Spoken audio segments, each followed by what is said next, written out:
Hello प्यारे बच्चों, कैसे हैं। हमें आशा है कि आप सभी लोग खुश होंगे और अपनी परीक्षा की तैयारी में लगे होंगे। लगना भी चाहिए, परीक्षा आपके नज़दीक है। हाई स्कूल यूपी बोर्ड वाले बच्चे, आप लोगों को हम कह रहे हैं कि आप लोगों की परीक्षाएं फरवरी में होने वाली है और इसी संबंधित हम वीडियो लेकर के आए हैं। और पूरा जो है हम आपसे आपको विश्वास दिलाना चाहते हैं कि अगर आप सभी बच्चे हमारे इस वीडियो को देखते रहेंगे तो हिंदी विषय में आपको 90% से कम मिलने वाला नहीं है। और यहाँ जितना भी प्रश्न आता है हम सब आपको बताएंगे। बस आपसे एक ही निवेदन, अब निवेदन बच्चे हो तो निवेदन तो नहीं किया जा सकता है, लेकिन आप ये समझिए कि गुरु जो होते हैं वो शिष्य के लिए महान होते हैं और बच्चा भी गुरु के लिए महान होता है। इसलिए गुरु दक्षिणा समझ करके आप हमारे चैनल को सब्सक्राइब कीजिएगा। Study with JK sir Shiva, bracket में शिवा मिलेगा, बहुत इस नाम से चल रहा है, तो उसमें आप देखेंगे कि study with JK sir bracket में शिवा आपको मिलेगा।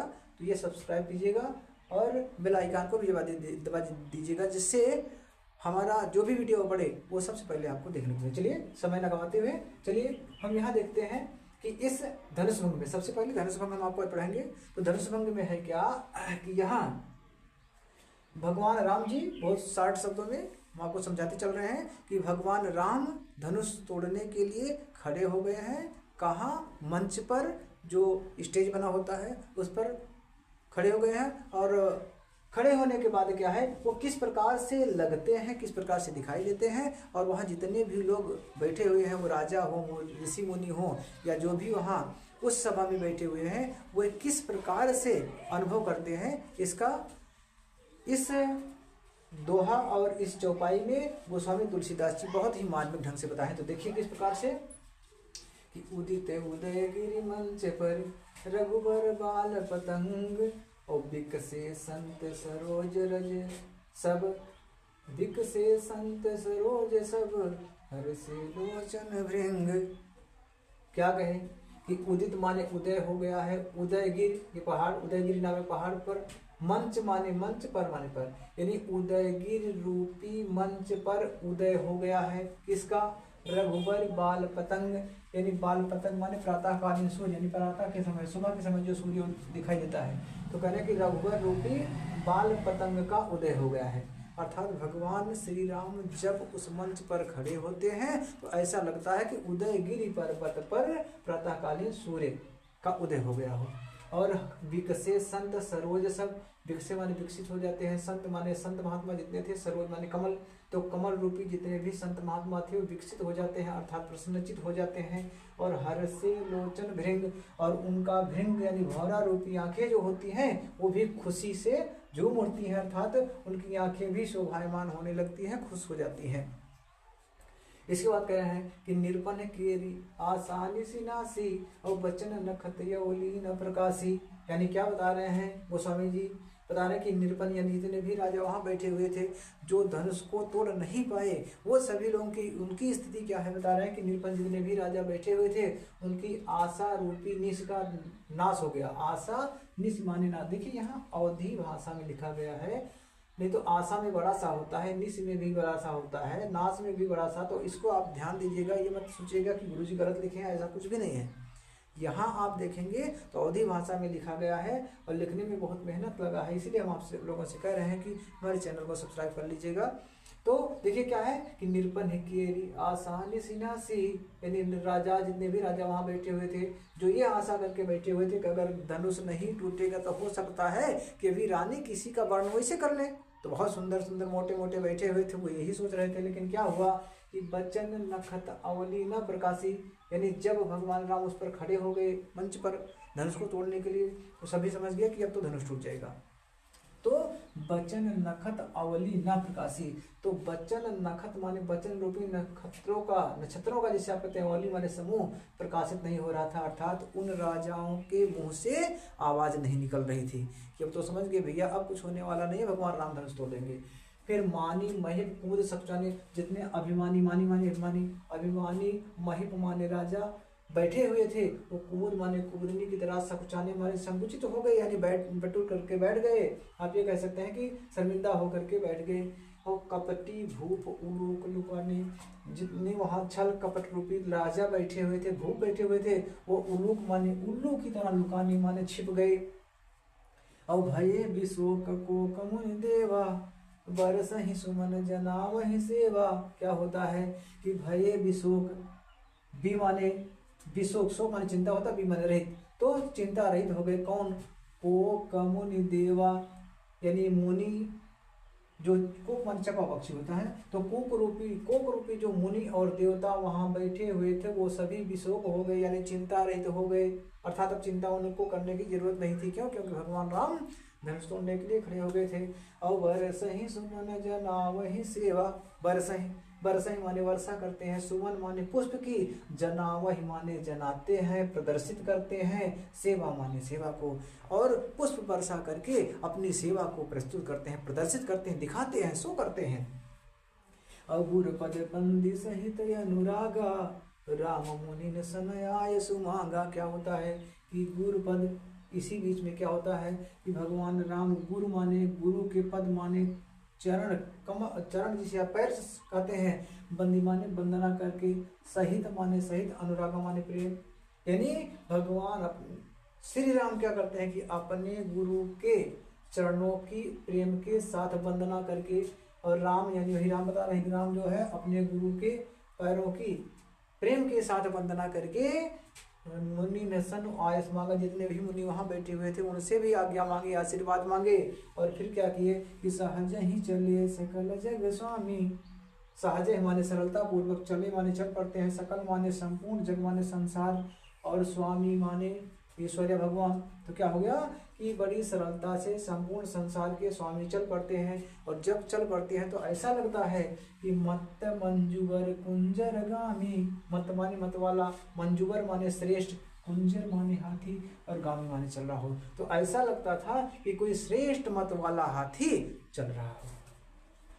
फिर क्या है कि चलत राम सब पुर नर नारी, चलत माने चलते हुए, राम माने भगवान राम को, सब माने सभी, पुर माने जनकपुर की, नर और नारियां जब देखती हैं, यानी भगवान राम को चलते हुए जनकपुर की जब सब नर नारियां देखती हैं तो पुलक पूरी तन भये सुखारी।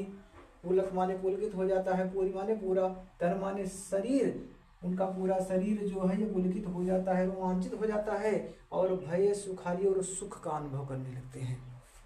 इसके बाद क्या हुआ कि बंदी पितर सुर सुकृत संभारे, कि बंद माने वंदना करते हैं, पितर माने पितरों की, सुर माने देवताओं की, अपने पितरों और देवताओं की वंदना करते हैं, और सुकृत संभारे, सु माने श्रेष्ठ, कृत माने कार्य, और अपने श्रेष्ठ कार्यों को संभारे माने याद करते हैं, अपने श्रेष्ठ कार्यों को याद करते हैं। और कहते क्या है कि जब कुछ पुण्य प्रभाव हमारे, यानी जो कुछ पुण्य प्रभाव, यानी जो कुछ भी आज तक हमने कोई पुण्य काम किया है और उसका थोड़ा सा भी प्रभाव का मतलब फल है, थोड़ा सा भी फल बचा हुआ है, तो क्या कीजिए। अब यहाँ से आप कंफर्म कीजिए कि यहाँ जो है गणेश गोसाई जी को ये कहती हैं, तो क्या कीजिए कि हे भगवान गणेश गोसाई माने स्वामी है यहाँ, तो कह रहे हैं हे कि स्वामी गणेश क्या कीजिए, तो सब तव शिव धनु मृणान की नाई, यानी तव उस शिव धनुष को, मृणान माने कमल की, दंडी की, नाई माने समान, तो भगवान शिव के धनुष को कमल की दंडी के समान, तोरहु राम गणेश गोसाई, यानी हे गणेश भगवान राम उस धनुष को तोड़ दें, और किसके समान तोड़ दें? कमल की दंडी के समान तोड़ दें। इस प्रकार से वहां जितनी भी नर नारियां थी देवताओं को मनाती हैं, अपने पितरों को मनाती हैं। तो ये इसका भावार्थ रहा। अब देखिए बहुत ज़्यादा परेशान होने की जरूरत नहीं है। आप लोगों को जो होगा प्रश्न पूछा जाएगा कि ऐसे दिया गया रहेगा, इसके बाद पूछ लिया जाएगा कि संदर्भ लिखिए। जब संदर्भ लिखना होगा तो अभी हम लास्ट में आपको लिख करके बता देंगे कि संदर्भ किस तरह से लिखा जाता है, तो वीडियो में अंत बने रहिए। अब इसके बाद होता है कि फिर प्रश्न पूछेगा, क्या प्रश्न पूछेगा कि ऐसे रेखांकित कर दिया, इस तरह से ऐसे रेखा ऐसे खींच दिया, और पूछेगा कि रेखांकित अंश की व्याख्या कीजिए। आपको पूरे की व्याख्या नहीं करना रहेगा, रेखांकित अंश की व्याख्या, तो इस रेखांकित अंश में जो लिखा गया है उसकी व्याख्या कर दीजिए। इसके बाद कभी कोई पूछ लेता है कि प्रस्तुत पद्यांश में कौन सा अलंकार आया है, भाषा कौन सा है, रस कौन सा है, छंद, तो इसको जब पूछता है तो आप जो है इस तरह से यहाँ लिखिएगा कि गोस्वामी तुलसीदास जी के जो धनुष भंग है, धनुष भंग में पूरा ब्रज और अवधि भाषा में लिखे हैं। तो भाषा आपका हो जाएगा ब्रज और अवधि। रस, इसमें रस अलग अलग होता है भाई, अलंकार भी अलग अलग होगा। तो यहाँ रस आप देख रहे हैं, तो रस क्या हो जाएगा, रस आपका श्रृंगार रस है इसमें। और देखिए ये इतना आपका दोहा है, छंद, छंद में लिखा जाएगा कि ये इतना दोहा है, और यहाँ से यहाँ तक जो भी लिखा गया है यह आपका चौपाई है। तो यहाँ से यहाँ तक दोहा और यहाँ पे यहाँ तक चौपाई। इसका मतलब यहाँ आप छंद में लिखेंगे दोहा और चौपाई। अलंकार क्या है, ये रूपक और उपमा अलंकार है। इतना समझ में आ गया है, ठीक है। चलिए आगे बढ़ते हैं। ये भी महत्वपूर्ण है। अब पहले ही बता चुके हैं हम आप सभी लोगों को जो महत्वपूर्ण होगा वही बताएंगे, बाकी जो है पूरा नहीं पढ़ाएंगे। पूरा सिलेबस हम अप्रैल के बाद पढ़ाएंगे, एक एक करके बहुत विधिवत ढंग से आपको पढ़ाएंगे। लेकिन अभी आप जो महत्वपूर्ण है इसको आप पढ़ लीजिए। तो यहाँ देखिए क्या है कि सखी सब कौतुक देख निहारे। अब यहाँ क्या है कि यहाँ सीता की माँ वो थोड़ा सा दुखी हो जाती है इस बात को लेकर के कि धनुष टूट नहीं रही थी। और जब धनुष टूट नहीं रही थी और प्रण किया गया था, राजा जनक जी ने प्रण किया था कि यदि धनुष टूटेगा नहीं तो मैं अपनी पुत्री की शादी नहीं करूंगा, अर्थात मेरी पुत्री की शादी उसी से होगी कि जो योद्धा इस धनुष को अर्थात शिव धनुष को तोड़ देगा। तो यह जो है अब सभी राजा, दूर दूर देश के राजा महाराजा आए हुए थे, और जब वो देखे सभी लोग उसको हिला तक नहीं पाए तो तोड़ने की बात कौन करे।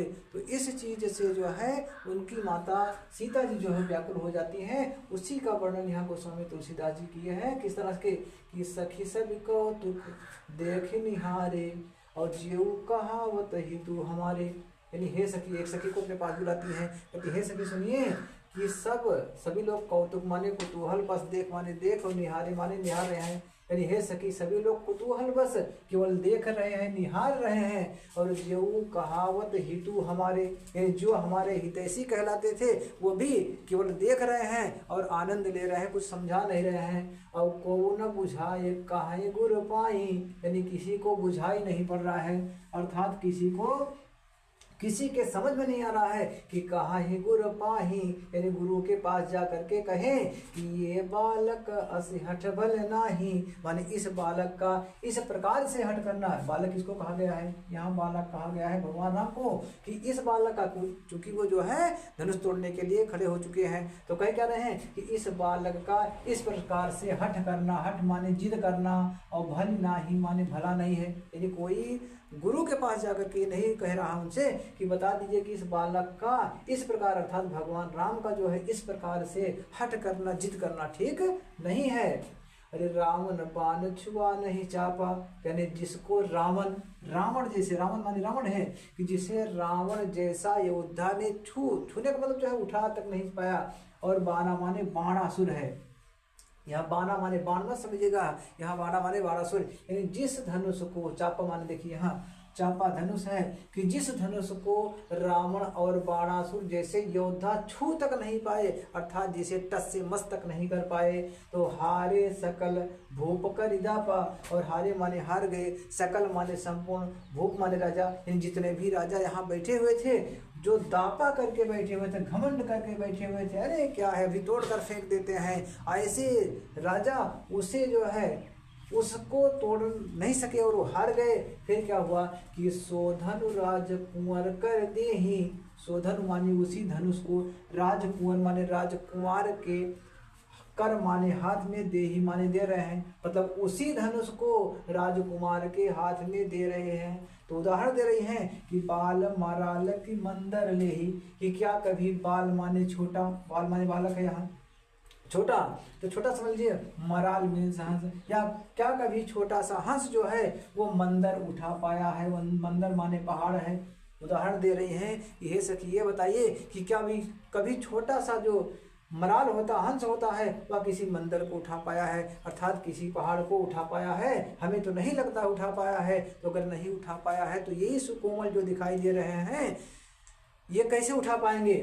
तो फिर आगे कहते हैं भूप सयान सकल सिरानी, कह क्या रही हैं कि भूप माने राजा, और यहाँ भूप कहा गया है किसको, राजा जनक जी को कहा गया है कि हमें ऐसा लगता है कि राजा जनक जो है वो सयानप बहुत अधिक सयाने बनते थे, बहुत चतुर बनते थे, कि भूप सयानप यानी राजा जो है बहुत चतुर बनते थे और चतुर हैं भी। लेकिन क्या हो रहा है कि सकल सिरानी यानी उनकी संपूर्ण बुद्धि जो है वो क्या हो गई है, सिरानी, यानी उनकी बुद्धि जो है वो समाप्त हो चुकी है, सिरानी हो चुकी है। और सखी विधि अगति कछु जात न जाने, यानी हे सखी, अब विधि विद्यमान, यहाँ ब्रह्मा को कहा गया है कि हे सखी अब ब्रह्मा की गति को अर्थात ब्रह्मा की लीला के बारे में कछु जात न जाने, कुछ जाना नहीं जा सकता है। यानी ब्रह्मा जी क्या चाह रहे हैं, क्या विधाता ने हमारी बिटिया के लीलार में लिख दिया है, अब इसको जानते हुए नहीं बनता है। इतना जब सुनी तो उसमें से एक चतुर सखी जो है कह क्या रही है कि बोली चतुर सखी मृदुबानी। होता क्या है, तभी एक चतुर सखी जो है वो अपने कोमल वचनों में बोलती है। क्या बोलती है कि तेजवंत लघु गणियन रानी, यानी हे रानी ये तेजवंत है, तेजस्वी हैं, तेजवंत हैं, ये तेजस्वी हैं और इनको लघु माने छोटा, ना माने नहीं, गणीय माने गिनिए। यानी हे रानी ये तेजस्वी हैं, इनको आप छोटा मत गिनिए। किसको कह रहे हैं, भगवान राम को, कि इनको छोटा मत गिनिए, ये तेजस्वी दिखाई दे रहे हैं। और फिर भी उनके अंदर से अगर शंका नहीं दूर होती है तो कहती क्या है, उदाहरण दे रही है उनकी सखी, क्या कह रही है कि कहाँ कुंभज कहाँ सिंधु अपारा। करें कि आपको ध्यान होना चाहिए कि कहाँ कुंभज, कुंभज माने कुंभ से पैदा हुए अगस्त्य मुनि जो थे, उन्होंने क्या किया था कि सिंधु अपारा, अपार सिंधु जो था यानी विशाल सागर जो था, सोसेव माने सोख्यव, सोख लिए थे अर्थात पी लिए थे। और इस सुजस को, श्रेष्ठ कार्य को सकल संसारा, संपूर्ण संसार के लोग जान गए। यदि कहा जो है कुंभ से, घड़े से पैदा होने वाले अगस्त्य मुनि, वो विशाल सागर, और कहाँ वो विशाल सागर था, लेकिन उसको भी पी गए। और पीने के बाद क्या हुआ कि इस श्रेष्ठ कार्य को संपूर्ण संसार जानता है, तो इनको छोटा मत गिनिए। और क्या है कि दूसरा उदाहरण दे रहे हैं कि रवि मंडल देखति लघु लागा। रवि मंडल जो होता है यानी सूर्य जो होता है ये देखने में बहुत छोटा होता है, लेकिन क्या है, लघु लघु माने छोटा, लागा माने लगता है। यानी रवि मंडल जो रवि हैं यह आकाश में देखने में बहुत छोटे लगते हैं, लेकिन क्या है कि उदय तासु त्रिभुवन तम भागा, यानी जिसके उदय होने से त्रिभुवन माने तीनों लोकों का, तम माने अंधकार और भागा माने भाग जाता है, यानी जिनके उदय होने से तीनों लोकों का अंधकार भाग जाता है। इसलिए हे रानी अपनी शंका को छोड़ दीजिए और ये जान लीजिए कि जिन्हें आप छोटा समझ रही हैं, लघु समझ रही हैं, वो तेजस्वी हैं और वही धनुष को तोड़ेंगे। तो अभी स्टार्टिंग में हम आप लोगों को बताए थे कि हम संदर्भ लिखना आपको बताएंगे, किस प्रकार से संदर्भ लिखा जाता है। बार बार हम कह रहे हैं, ध्यान रखिएगा, आपको हमारी वीडियो में अंत तक बने रहना है और एक एक टिप्स से हम महत्वपूर्ण चीज़ें आपको बताते रहेंगे। तो यहाँ आप देखेंगे कि संदर्भ में किस प्रकार से प्रश्न भी पूछा जाएगा, ऐसे आपको नहीं लिख देना है। प्रश्न पूछेगा खंड का खागा करके, आवासा करके, तो उसमें पूछेगा कि प्रस्तुत पद्यांश का संदर्भ लिखिए। जब संदर्भ पूछेगा तो आप लिखिए कि प्रस्तुत पद्यांश हमारी पाठ्य पुस्तक हिंदी। अब देखिए कुछ अंडरलाइन आपको करना रहेगा, यहाँ अंडरलाइन अब हिंदी को आप कीजिए या ना कीजिए, लेकिन जो है ये जो धनुष भंग है, क्योंकि पाठ का नाम यही है धनुष भंग। ये धनुष भंग लिया कहाँ से गया है, ये धनुष भंग आपको रामायण के बालकांड में मिलेगा। ये जो आप यहाँ देख रहे हैं ये रामायण के बालकांड में मिलेगा। तो बालकांड से अगर यहाँ दिखाना चाहे तो दिखा सकते हैं कि धनुष भंग नामक शीर्षक या धनुष भंग नामक शीर्षक से अवतरित है, जो रामायण का या रामायण के बालकांड से लिया गया है। इतना लिख सकते हैं, जिसके कवि कौन है, गोस्वामी तुलसीदास जी हैं। तो गोस्वामी तुलसीदास जी लिख करके यहाँ अंडरलाइन और इसके बाद धनुष भंग लिख करके यहाँ अंडरलाइन कीजिएगा। इससे ये कन्फर्म हो जाएगा कि ये कौन सा पाठ है, किस पाठ से लिया गया है और इसके कवि कौन है। फिर इसके बाद पूछा जाता है कि रेखांकित, ऐसे जो है रेखांकित दिया जाएगा और केवल ये पूछा जाएगा कि रेखांकित अंशों की व्याख्या कीजिए। तो आपको मात्र इसकी व्याख्या करना है, ना कि पूरे की व्याख्या कर देना है। रेखांकित जो है यानी जिसके नीचे रेखा अंकित की गई है, रेखांकित। तो यहाँ जो दो लाइन के नीचे अंडरलाइन की गई है, रेखांकित किया गया है, इन्हीं का केवल व्याख्या, इन्हीं की व्याख्या आपको कर देना है। मान लीजिए प्रसंग पूछता है कि प्रसंग लिखिए, तो प्रसंग में आप क्या लिखेंगे कि प्रस्तुत पद्यांश में भगवान राम जब धनुष तोड़ने के लिए आगे बढ़ते हैं तो सीता की माँ यानी सुनैना जी जो है वो बहुत अधिक संकोच में पड़ जाती हैं कि क्या इस सुकोमल से जो दिखाई दे रहे हैं वो धनुष को तोड़ पाएंगे। बस इतना ही आपको लिखना रहेगा प्रसंग में। इसके बाद भाषा रचना अभी पहले ही बता दिया है, इसके पहले वाले में आपको हम बताए हैं कि भाषा इसमें ब्रज और अवधि है, तो कहीं कहीं अवधि कहीं कहीं आपको ब्रज मिलेगा इसमें। और इसके बाद रस यहाँ श्रृंगार रस है पूरे में। यहाँ आप देख रहे हैं ये इतना छंद, छंद में आप लिखेंगे पूरे का छंद अगर लिखना होगा तो पूरे का छंद आप लिखेंगे, चाहे पूरे का छंद लिखना हो चाहे 2 लाइन का छंद लिखना हो तो छंद में चौपाई है, चौपाई छंद है। और इसके बाद अलंकार में उपमा और अनुप्रास अलंकार है। एक चीज आप ध्यान रखिएगा, अगर आपको कोई अलंकार समझ में नहीं आता है तो वहाँ आप अनुप्रास डाल सकते हैं, कोई समस्या, लेकिन ये कोई जो है बेसिक चीज नहीं, ये आप मान के चलिए कि ये केवल न आने की बात हो रही है, लेकिन आप ढंग से रख लेंगे तो हमें नहीं लगता है कि इसमें आप अलंकार या भाषा रचना भूल जाएंगे। तो ठीक है, आज के लिए इतना ही, फिर आगे मिलेंगे आपको अगली वीडियो में। तब तक के लिए जय हिंद, जय भारत, वंदे मातरम।